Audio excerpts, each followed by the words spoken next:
Esta guerra tiene que ver con los seguidores de Bandera, una pequeña minoría en Ucrania, sin duda una pequeña minoría, que tomó el poder y controla la sociedad. Y la gente debe entender que una minoría pequeña, en un mundo moderno lleno de herramientas para controlar el comportamiento y la violencia, puede mantenerse en el poder indefinidamente, sin elecciones, sin nada. Es una dictadura.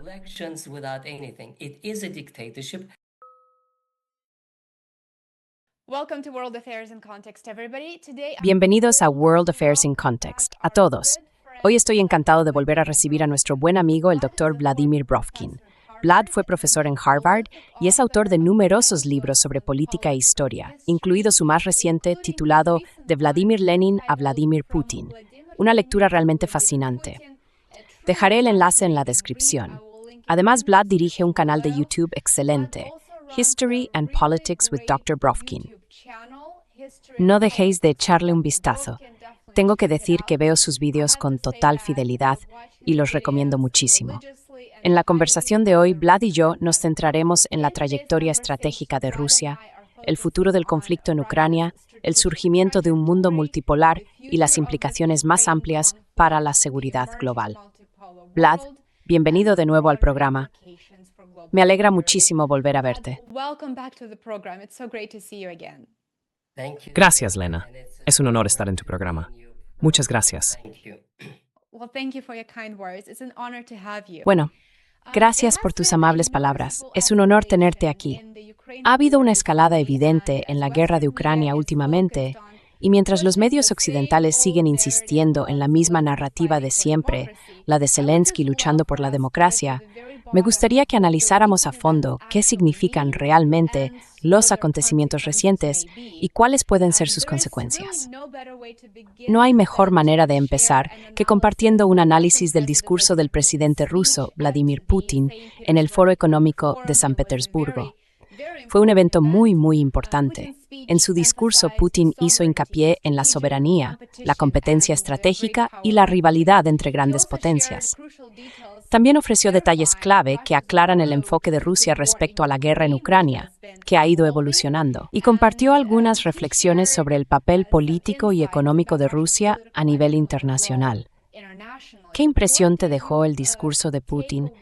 ¿Qué reveló realmente Putin en ese discurso que el mundo entero debería tener en cuenta?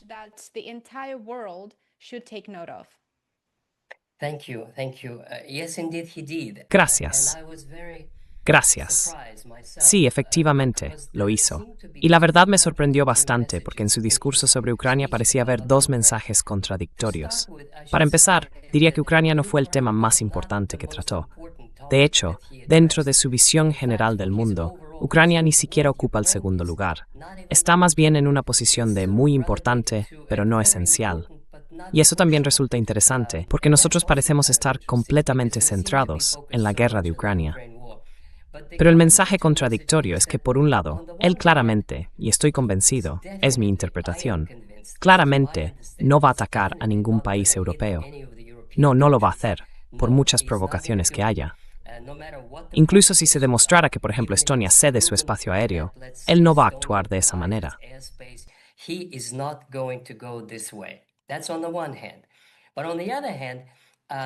Por un lado está eso, pero por otro, él está absolutamente decidido a luchar por un objetivo que no revela, pero que a mí me parece que es el fin del régimen de Zelensky. Porque, según entiendo, dejó muy claro que los ataques contra objetivos civiles, mucho más que, no creo que le preocupen demasiado los ataques contra la infraestructura petrolera. Primero, porque es un objetivo legítimo.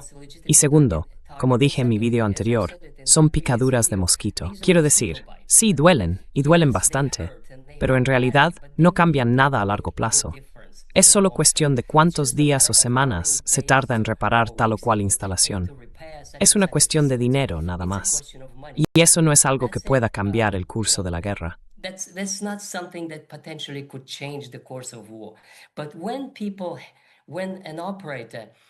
Pero cuando un operador de dron dirige un dron contra un autobús de pasajeros, Eso es un crimen de guerra.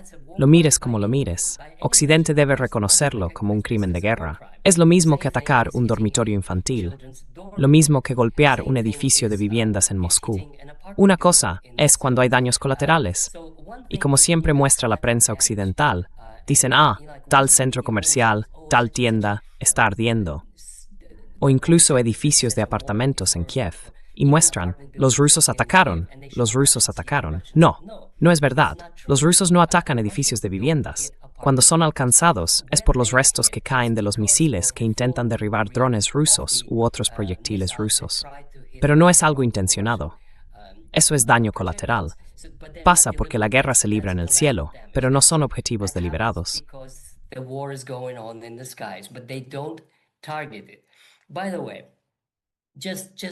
Por cierto, solo un pequeño recordatorio para nuestra audiencia de habla inglesa. Durante la Segunda Guerra Mundial, la Real Fuerza Aérea Británica y la Fuerza Aérea Estadounidense bombardearon deliberadamente zonas civiles.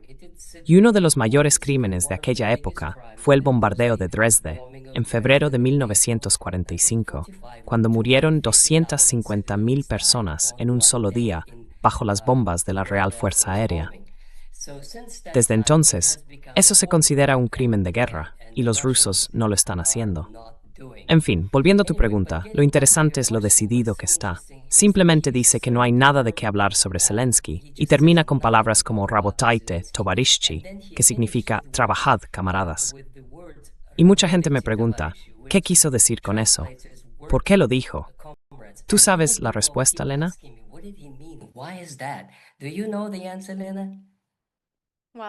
Bueno, supongo lo que quiere decir es que el resultado se decidirá en el campo de batallas.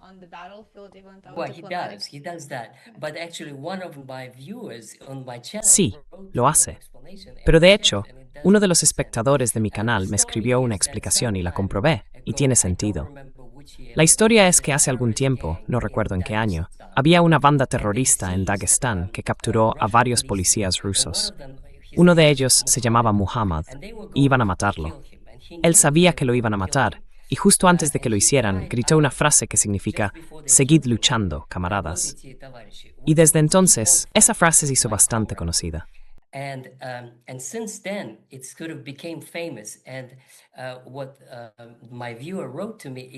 Y lo que me escribió mi espectador es que, en la República Popular de Donetsk, mucha gente empezó a ponerse en el uniforme este tipo de emblema. Trabajad, camaradas, que se ha convertido en una especie de símbolo de resistencia contra el terrorismo, el Taola. Y creo eso lo que quiso decir Putin, que estos son terroristas y que vamos a resistir hasta derrotarlos. Así que creo que son malas noticias para Zelensky. Creo que Zelensky es su propio final, al menos político, sino también físico, con estas suragam civis. Eso es lo que es. On civilian targets. That's what it is. Esto es muy interesante y me alegra mucho que hayas mencionado el final de su discurso, porque a mí también me pilló por sorpresa. No conocía la historia que había detrás, así que ahora todo tiene mucho más sentido y aporta más contexto. Durante su discurso, también hizo una breve referencia a la carta de Zelensky. Algunos comentaristas aquí en Occidente señalan esa carta dirigida al presidente Vladimir Putin como una prueba de que, en realidad, es Putin quien no quiere la paz. Y dicen, Zelensky escribió la carta, así que debe de estar buscando la paz. Esa es su versión. Sin embargo, el tono de la carta de Zelensky no transmitía realmente un intento de negociar de buena fe. No mostraba respeto ni una verdadera voluntad de encontrar un punto en común ni de cerrar las brechas. Esa carta no daba esa impresión, y de hecho el tono era, como mínimo, diplomáticamente inaceptable. Vlad, ¿crees que la carta de Zelensky fue realmente una señal de paz o solo una maniobra para confundir y distraer?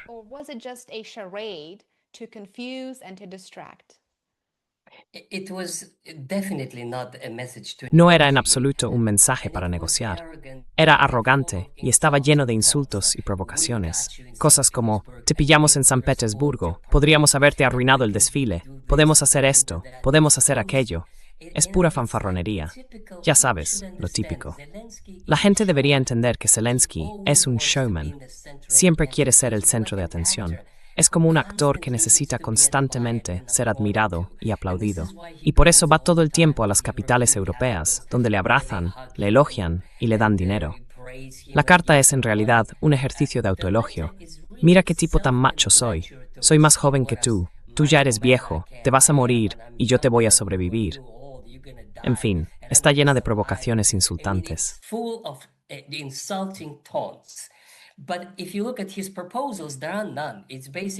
Pero si miras sus propuestas, no hay ninguna. Básicamente dice, un alto el fuego, un intercambio de prisioneros y el regreso de los civiles. Vale, de acuerdo, pero eso no es una solución. Y luego, en cuanto a los territorios, dice que nunca cederán ningún territorio, que nunca harán esto ni aquello. Así que creo que lo importante para que lo entiendan tus espectadores es que Zelensky no puede aceptar nada. Y no es porque sea un tipo tan valiente que quiera morir luchando. Si lo hiciera, supongamos que lo mataría el batallón Azov. No permitirán que ningún líder ucraniano llegue a un compromiso con los rusos, porque odian a los rusos, porque los mueve el odio. No es una lucha racional entre dos vecinos por un pedazo de tierra.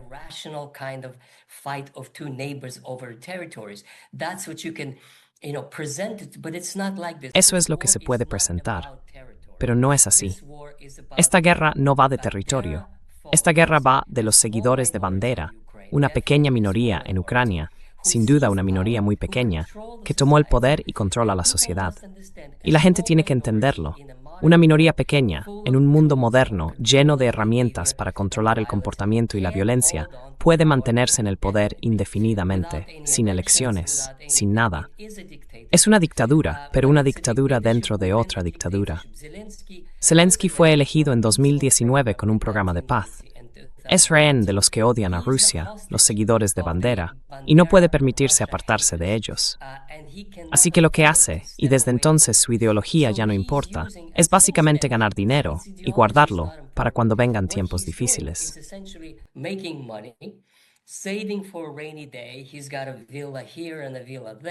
Tiene una villa aquí y otra allá, sus padres en Israel, retretes de oro y miles de millones que pasan por Ucrania. Probablemente sea el país con más dinero en efectivo del mundo.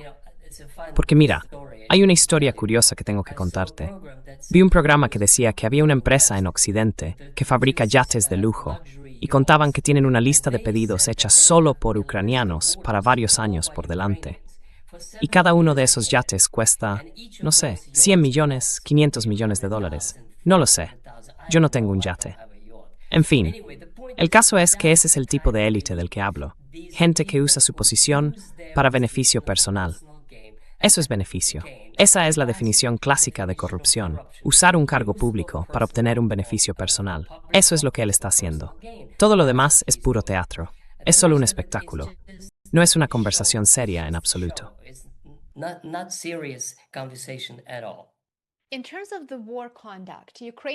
En cuanto a la conducción de la guerra, Ucrania llevó a cabo 2 ataques sobre San Petersburgo, presumiblemente utilizando el espacio aéreo de los estados bálticos. Técnicamente, eso convertiría a esos estados en cobeligerantes y, en teoría, podría justificar una respuesta directa por parte de Rusia. Ahora bien, al principio de esta conversación mencionabas que no crees que Rusia vaya a atacar a un país de la OTAN simplemente porque no quiere una escalada, y por otras razones. Ucrania está recibiendo sobre todo drones, no artillería pesada. Así que Europa parece estar apostando por aumentar la presión militar sobre Rusia mediante ataques con drones en profundidad dentro de su territorio, además de dañar sus instalaciones petroleras para causar perjuicio económico. ¿Podría el aumento de la guerra con drones, como lo que vimos en San Petersburgo, cambiar realmente el cálculo estratégico del Kremlin? Y si es así, ¿de qué manera?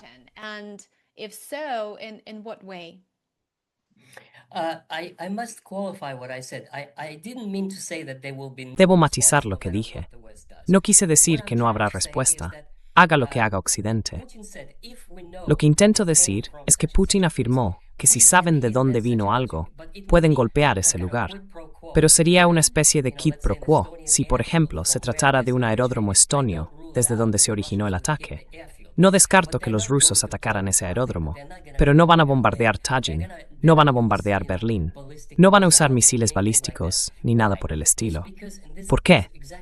Porque, y esto enlaza directamente con tu pregunta sobre lo que ocurrió en el foro de San Petersburgo, Putin cree, ya veremos si tiene razón o no, que las tendencias en Europa juegan a favor de Rusia.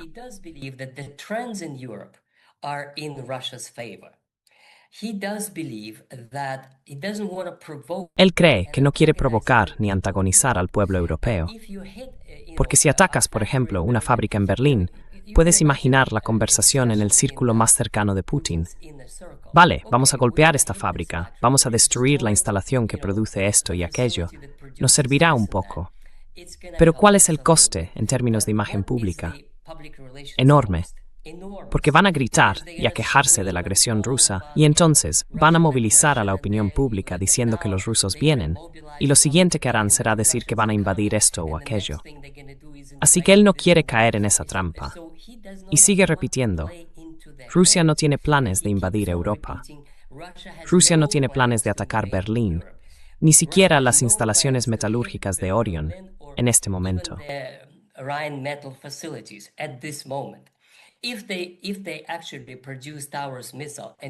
Si realmente producen el misil Taurus y se lo entregan a Ucrania, y Ucrania ataca a Moscú, sí, en ese caso, en ese escenario, ocurriría. Pero no estamos hablando de picaduras de mosquito, no de esos diminutos objetos que vuelan y que nadie, ni siquiera el radar, puede detectar. Así que las tendencias en Europa, que creo que Putin ve como algo que se está acelerando, son el auge de lo que allí llaman partidos nacionalistas. En su lenguaje, serían partidos patrióticos normales. No quieren formar parte de la dictadura europea de la señora von der Leyen y de la burocracia de Bruselas. Y quieren defender sus propios intereses nacionales en este mundo multipolar. Y esos intereses nacionales, en realidad, no coinciden con los de la burocracia europea. Este es un tema aparte y además muy complejo, pero puedo hablar un poco más de ello para explicarlo.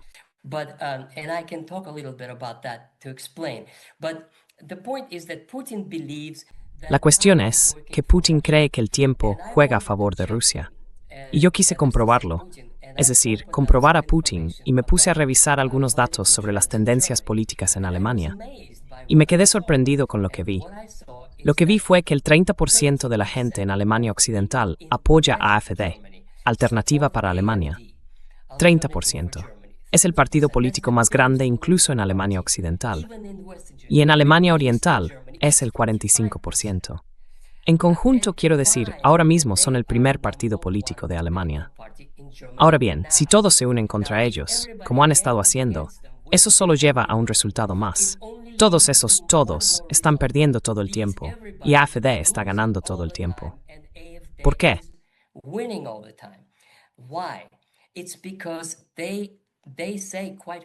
Es porque lo dicen muy claramente. Hice un programa sobre ellos una vez, pero los acusan de ser racistas, de ser nazis y de todo ese tipo de tonterías. No son racistas, no son neonazis, no son prorrusos. Lo que quieren es tener relaciones comerciales normales con Rusia. Quieren reabrir el Nord Stream 1 y 2. Quieren limitar la inmigración. No hay nada nazi en eso. Un país tiene derecho a decidir quién entra y quién no entra en su territorio. Y en los últimos 10 años entraron millones de extranjeros. Es natural y quieren reactivar la industria alemana. Y según ellos, eso solo se puede hacer con energía barata. Y la energía barata solo se consigue comprando petróleo ruso. Así que eso es todo. Es muy sencillo.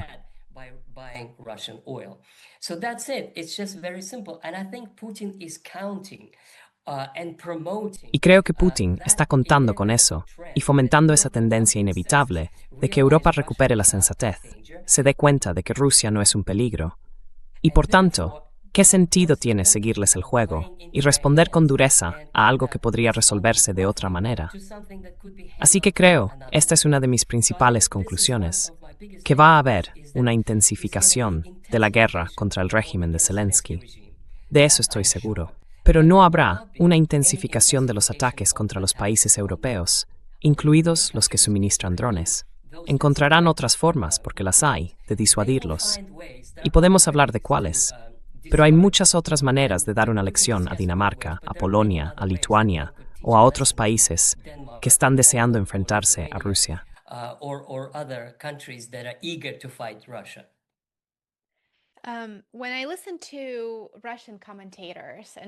Cuando escucho a los comentaristas rusos y algunos de los analistas políticos más habituales en Rusia, noto una nueva tendencia.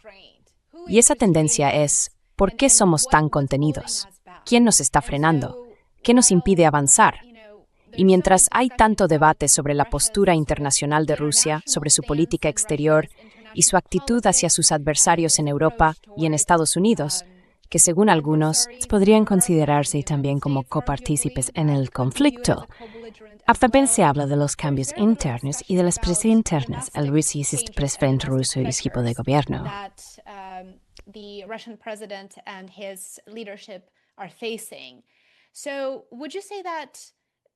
¿Diría usted que hay una sensación creciente entre los rusos, no solo entre los analistas políticos, sino también entre el público en general, que apunta a una cierta insatisfacción por llevar más de 4 años de guerra y seguir actuando con contención? Y además, sin resolver, ya sabe, problemas logísticos que podrían haberse solucionado, como los que permiten que drones sean transportados desde Polonia hasta el frente oriental, entre muchas otras cosas, que en la práctica hacen pensar, bueno, esto no es realmente la forma en que suele desarrollarse una operación o una actividad militar. Y sin embargo, por alguna razón, la decisión política en el Kremlin es actuar con un alto grado de moderación.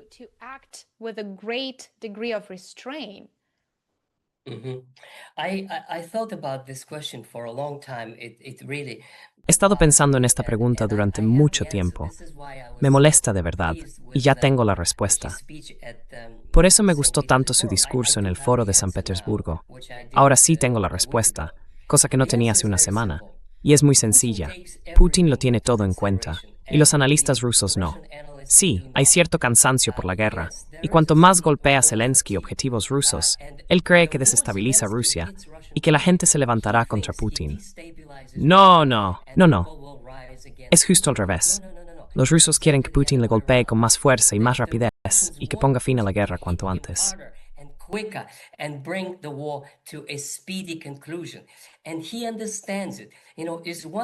Y él lo entiende. Verás, hay algo sobre Putin. Lleva tanto tiempo en el poder que de verdad comprende cómo se siente la gente. Tiene como una especie de poder innato. Por eso, como nota aparte, el zar Nicolás II escribió una vez que entendía al pueblo ruso, pero no era cierto. Y creo que es Putin quien sí lo entiende de verdad. Tiene esa sensibilidad, sabe lo que quiere la gente, y no solo la gente en general, sino distintos grupos dentro de la sociedad. Sabe lo que quieren los jóvenes, lo que quieren los pensionistas, las madres, los comunistas, los empresarios. What the communists want, that the entrepreneurs want, and the reason he's been in power so long is because he could. Y la razón por la que ha estado tanto tiempo en el poder es porque ha sabido, digamos, cuadrar el círculo y responder a las necesidades de todos esos grupos tan distintos. Ahora entiende que lo que hay que hacer es ganar de forma clara y rápida. Pero no es tan fácil. Y aquí entro yo, puedo citar al señor Solovyov, que viaja con frecuencia al frente. Yo veo su programa a menudo. Y cuando vuelve, siempre hace largas entrevistas con los mandos sobre el terreno y muestra videos de con quién ha hablado. Es muy interesante porque es información directa desde el frente. En uno de sus últimos reportajes dijo, y cito, «La gente me contó que ganar militarmente en Konstantinovka es imposible».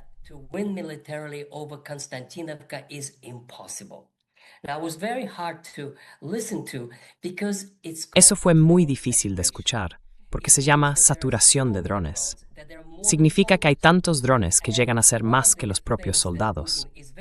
Y una de las cosas de las que Putin es muy consciente es de salvar la vida de cada soldado. Por eso el avance es tan lento. Así que la única forma de avanzar, y los rusos están avanzando cada día, despacio, pero avanzan, es primero creando humo para que los satélites no puedan ver nada, y después asegurándose de que no haya operadores de drones. Entonces los atacan, los destruyen, y luego avanzan en pequeños grupos, rodeando un búnker, y ya sabes, tomándolos uno a uno. And then, taking it one by one, and they've been building them for 10 years. Y llevan construyéndolos 10 años, y luego rodean una aldea y dejan que la gente muera de hambre allí, o que escapen uno a uno. Y eso lleva semanas. Semanas hasta que lo hacen. Pero cuando lo hacen, lo consiguen con pocas bajas, al menos para los rusos y para los civiles que siguen escondidos en esas aldeas y pueblos. Por eso avanza tan despacio. Por otro lado, si miramos el panorama general, la visión macro, Rusia no ha estado bombardeando, por ejemplo, los puentes sobre el Dnieper. Todo el mundo le pregunta a Putin, ¿por qué no? Aún no lo han hecho, y no entiendo por qué no han destruido los túneles hacia Polonia y Hungría. No lo entiendo.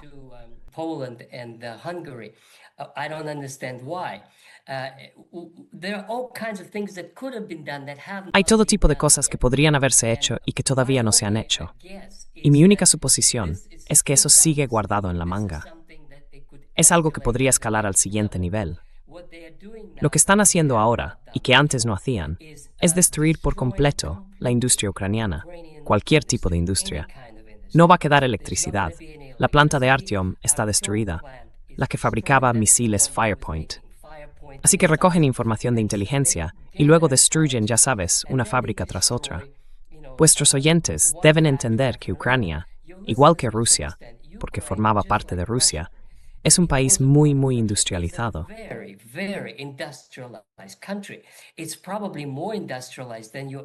Probablemente esté más industrializado que vosotros, quizá más que Francia, al menos tan industrializado como Alemania. Hay cientos de fábricas de este tipo que producen, como en los viejos tiempos, de todo, desde acero hasta tanques. La fábrica de tanques de Kharkov fue un logro soviético muy conocido, que ahora está en Ucrania, construida por rusos o por el pueblo soviético. En otras palabras, se necesita mucho tiempo para destruir todo eso. Y aunque se destruya, los occidentales traen más y siguen trayendo más. Por eso va tan despacio. Lleva tiempo, pero avanza. Ucrania se está quedando básicamente no tiene munición propia, ninguna. Todo se trae de fuera. Los drones también se traen de fuera.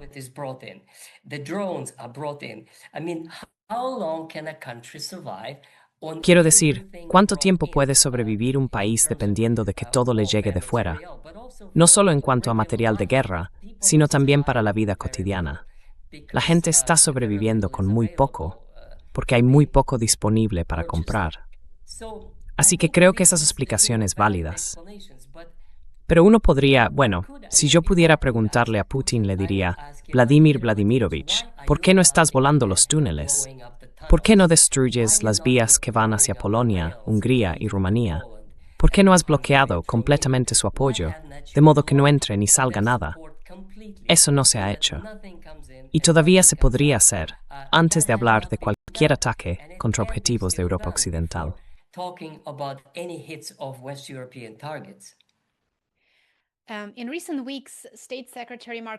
En las últimas semanas, el secretario de Estado Marco Rubio comentó que Estados Unidos no puede considerarse realmente un mediador neutral entre Ucrania y Rusia. Dijo que en la práctica hemos tomado partido. Apoyamos a Ucrania. Y en lo que respecta a la competencia entre grandes potencias y a las relaciones entre Estados Unidos y Rusia, ¿qué sugiere el discurso de Putin sobre las expectativas de Rusia respecto a las futuras relaciones con Estados Unidos? Ahora que los acuerdos alcanzados en Anchorage han quedado prácticamente en el olvido, ¿y qué significaría eso si hubiera un cambio de liderazgo político en Washington?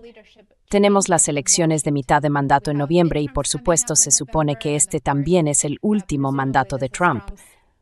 Así que, ¿qué espera realmente Rusia de las relaciones entre Estados Unidos y Rusia de aquí en adelante? Teniendo en cuenta los intentos fallidos de mediación y la posición de Estados Unidos, que en muchos aspectos actúa prácticamente como un cobeligerante.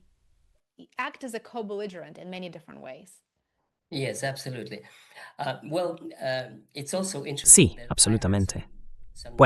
También me parece interesante que he notado algunos tonos nuevos en el discurso de Putin, porque Putin había estado diciendo todo tipo de cosas sobre Trump y sobre Estados Unidos, cosas muy duras y muy negativas. Pero el mensaje de hoy, en el discurso de San Petersburgo, es que todavía quiere tratar con Trump. Eso para mí está claro. ¿Por qué? Puedo intentar explicarlo. No es ingenuo. No confía en Trump. Sabe perfectamente quién es Trump. sabe lo de Maduro, lo de la guerra en Irán y las amenazas a Cuba. No es ciego, lo ve. Pero como político, siente que puede ganar más con una posible, digamos, mejora de las relaciones con Estados Unidos que sin ella.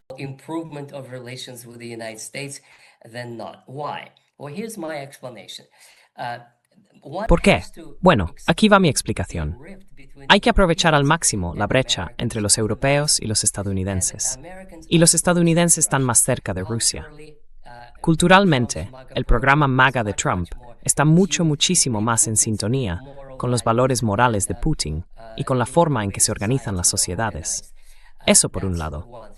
Los europeos ahora están muy hostiles, y en lugar de meter a todos los occidentales en el mismo saco, como sugieren algunos comentaristas rusos, habría que distinguir entre los buenos y los malos.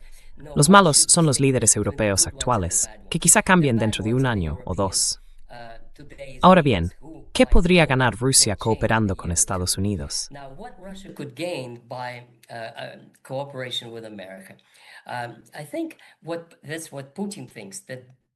Creo que eso es lo que piensa Putin, que yo podría ser diferente, aunque en gran medida estoy de acuerdo con él. Igual que con Arabia Saudí, Putin espera crear una especie de condominio sobre las ventas mundiales de petróleo y gas, una especie de sacudida global que incluya también a Estados Unidos. Él seguía hablando de eso, de que los negocios en el mundo necesitan estabilidad y previsibilidad. Le preguntaron, una mujer india, ¿no sería estupendo que los precios altos se mantuvieran y Rusia ganara más? Y él respondió que no, porque eso sería una ganancia inmediata. Pero lo que buscamos, dijo, es una ganancia a largo plazo. Y una ganancia a largo plazo significa que si los precios son demasiado altos, la industria se reduce y se consume menos petróleo.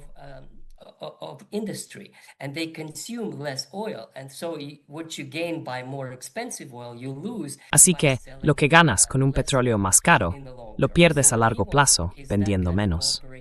Lo que él quiere es ese tipo de cooperación en torno al petróleo. Perfora, nena, perfora, como dice Trump. Pero eso no es lo más importante. Lo más importante, y muchos se sorprenderán con lo que voy a decir, es mi opinión personal. No creo que Putin estuviera de acuerdo públicamente con lo que digo. Creo que Estados Unidos es un contrapeso frente a China. Las relaciones entre Rusia y China son muy sólidas. Somos de hecho socios. Los rusos y los chinos tienen numerosos proyectos de cooperación, y los BRICS son importantes, y China es importante. No lo niego en absoluto. Pero no conviene estar demasiado cerca del país más poderoso del mundo. Y ellos lo son. Las estadísticas que he leído son realmente asombrosas.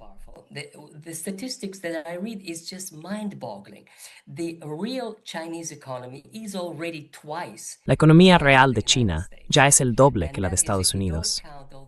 Y eso sin contar todas esas transacciones financieras, lo que los abogados pagan a otros abogados, o cuando las aseguradoras pagan a otras aseguradoras.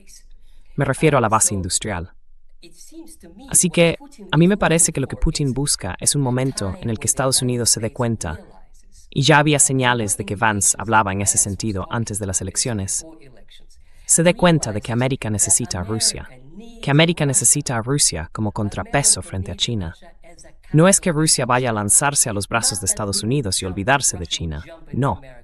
Pero habría, como dije en mi video de enero de 2026, tres reyes.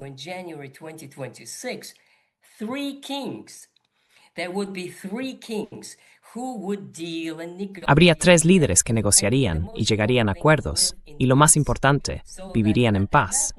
Y eso significa que Putin busca buenas relaciones con Estados Unidos, no a costa de China, sino además de China, para que exista una especie de triángulo de poder.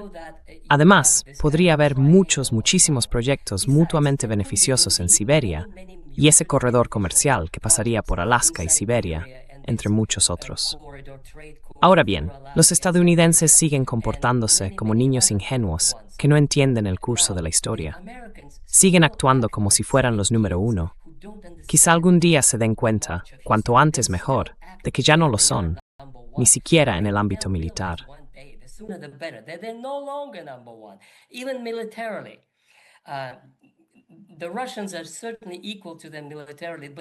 Los rusos están, sin duda, a su nivel en lo militar, pero probablemente los chinos también lo estén.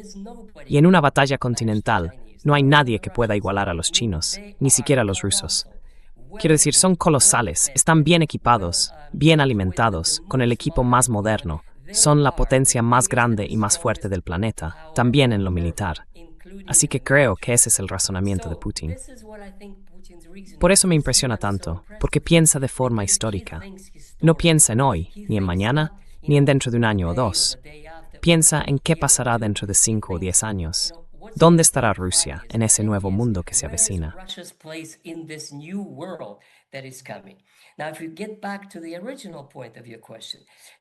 Volviendo al punto original de tu pregunta, en noviembre, creo que este es el cálculo de Putin. Si Trump gana, estaría en una posición mucho mejor para llegar al acuerdo de Anchorage. Y sin importar lo que digan sus oponentes, sería el rey que podría hacer lo que quisiera en los 2 últimos años, sobre todo si logra convencer al público de que es algo que beneficia al mundo y a Estados Unidos. Si pierde, aún podría hacer lo que quiera, al menos en los ámbitos donde no necesite un voto del Congreso, si también pierde el Congreso. Y eso es la política exterior. En política exterior, no necesita el consentimiento del Congreso para sus iniciativas.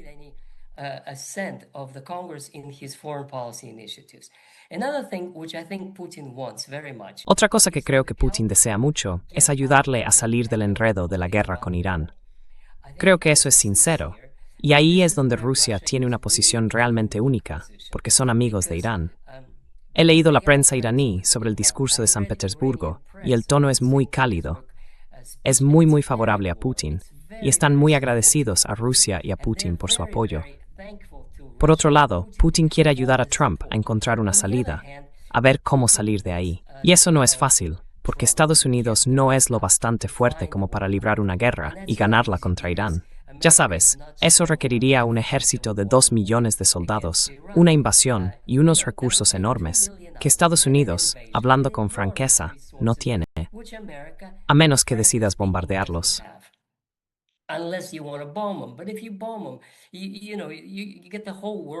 Pero si los bombardeas, ya sabes, todo el mundo te va a detestar y pierdes tanta credibilidad que simplemente no merece la pena. Así que Trump está en una situación muy difícil, por su lobby israelí, por los republicanos que pueden traicionarle y pasarse a los demócratas, por todo tipo de cosas. Los problemas del ejército estadounidense con el suministro, con las armas, que no son suficientes. Pero Putin quiere ayudar, y no puede hacer mucho.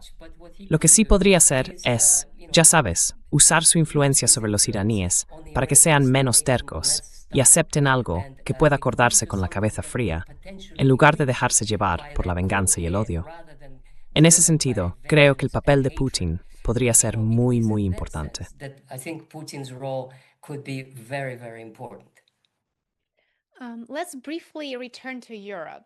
Volvamos un momento a Europa, porque Europa realmente quiere tener un asiento en la mesa de negociación cuando se trata de la guerra por poderes en Ucrania.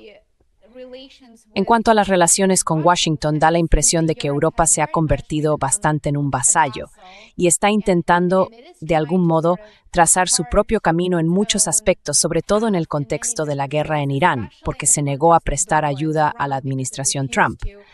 Aún así, Europa quiere seguir siendo vista como una potencia global. Y cuando digo Europa, me refiero en realidad a la Unión Europea. Pero, ¿está Europa perdiendo relevancia en el pensamiento estratégico de Rusia en estos tiempos?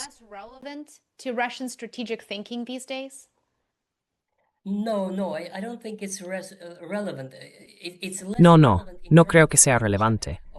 Es menos relevante en cuanto al futuro de Rusia. Rusia ya no está interesada en Europa como socio, como lo estaba antes.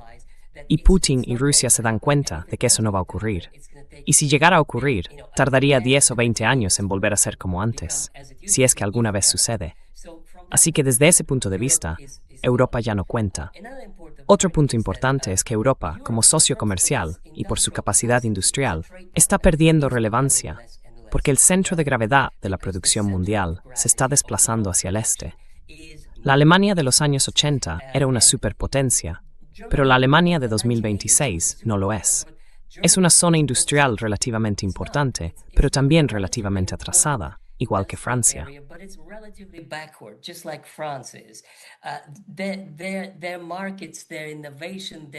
Sus mercados, su innovación, lo que pueden ofrecer en términos de tecnología, cada vez tiene menos relevancia, sobre todo para Rusia. China es más importante. India es más importante. Indonesia es más importante. Ahí es donde está la acción. Sin embargo, Rusia quiere mantener unas relaciones normales, de buena vecindad, donde cada uno haga lo que quiera, sin incitar al odio ni a la guerra. Y eso es justo lo que están haciendo ahora los líderes europeos. Y eso, según Putin, no es justo. Y yo estoy de acuerdo. Es simplemente injusto. Él repite una y otra vez que Rusia no tiene planes de invadir Europa. Y ellos siguen diciendo que Rusia va a invadir Europa, que va a invadir Irlanda, que Rusia va a hacer esto o aquello. Eso es lo que resulta tan irritante. Pero de nuevo, creo que lo que Putin espera es que el año que viene veamos qué pasa en Francia.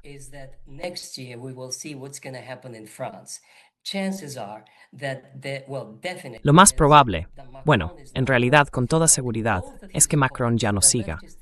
Y tanto su rival de izquierdas como el de derechas quieren mantener relaciones normales con Rusia. Así que esto es bastante importante. Francia es un país clave, al menos en lo que respecta a lo que está ocurriendo en Europa. Ahora bien, si eso sucede y si Alternativa para Alemania forma parte de un futuro gobierno, entonces podríamos decir adiós a Kallas, adiós a von der Leyen, y la política de la Unión Europea cambiará, porque no depende de esos pequeños países bálticos, con apenas 1 millón de habitantes cada uno, sino de las grandes potencias. Y esas son básicamente las fundadoras de la Unión Europea: Alemania, Francia e Italia. De eso depende todo, de la voluntad de esos tres. Y ya veremos. A mí me parece que los vientos de cambio soplan en dirección a Rusia.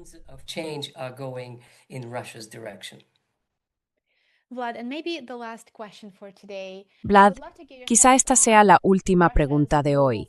Me gustaría conocer tu opinión sobre la posición global de Rusia, tal y como se refleja en el reciente discurso de Putin y en lo que ha revelado.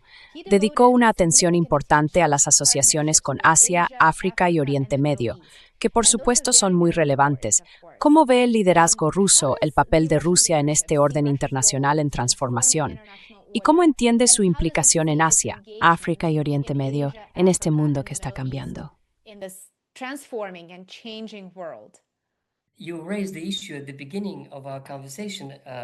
Mencionaste esa cuestión al principio de nuestra conversación, lo de qué es más importante, y creo que eso es lo más importante. Por lo que entendí al escuchar cómo se dirigía al mundo, creo que eso es lo que más le preocupa a Putin. Si está justificado o no, no lo sé. Pero sin duda le importa. Y desde ese punto de vista, no quiere que Rusia sea vista como un agresor, ni como un país que hace daño a civiles. Quiere que se la vea como una nación que libra una guerra contra un enemigo peligroso. Y muchos países del llamado Sur global pueden identificarse con eso, porque ellos mismos lo han vivido, cuando las potencias occidentales les impusieron, ya sabes, un estatus colonial o semicolonial.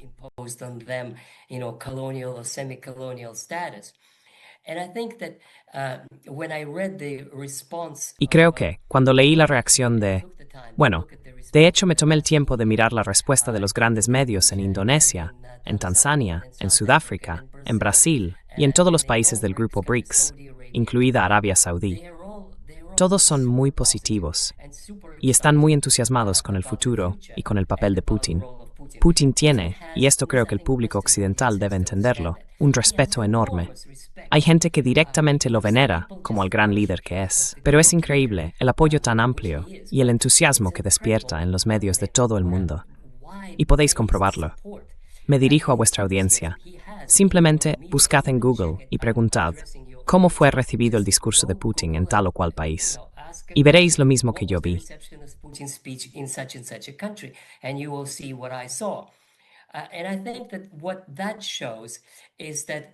Y creo que eso demuestra que para él, el proyecto de los BRICS es probablemente lo más importante. Y cuando hablo de los BRICS, no me refiero solo a un grupo de países que se oponen a Occidente. Él insiste en que no se trata de oponerse, sino de crear un sistema en el que cada país pueda sentirse relevante, con valor, y no parte de una especie de bloque imperialista que les dice lo que tienen que hacer, como parece ocurrir con la Unión Europea. Y luego, claro, la economía también cuenta, porque lograron crear un banco de los BRICS y un sistema basado en blockchain que evita el uso de SWIFT. Y eso es un logro enorme, realmente enorme de Putin, porque de alguna manera le mostró a Occidente que no lo controla todo.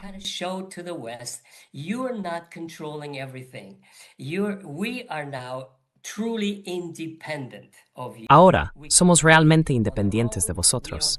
Podemos comerciar por nuestra cuenta. No dependemos del dólar. Tenemos otras monedas.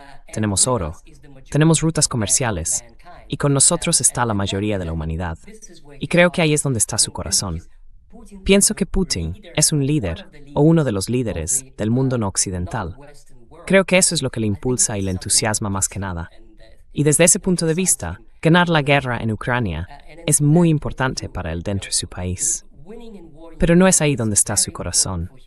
Su corazón está en el nuevo orden mundial, del que los BRICS son el primer paso para crearlo.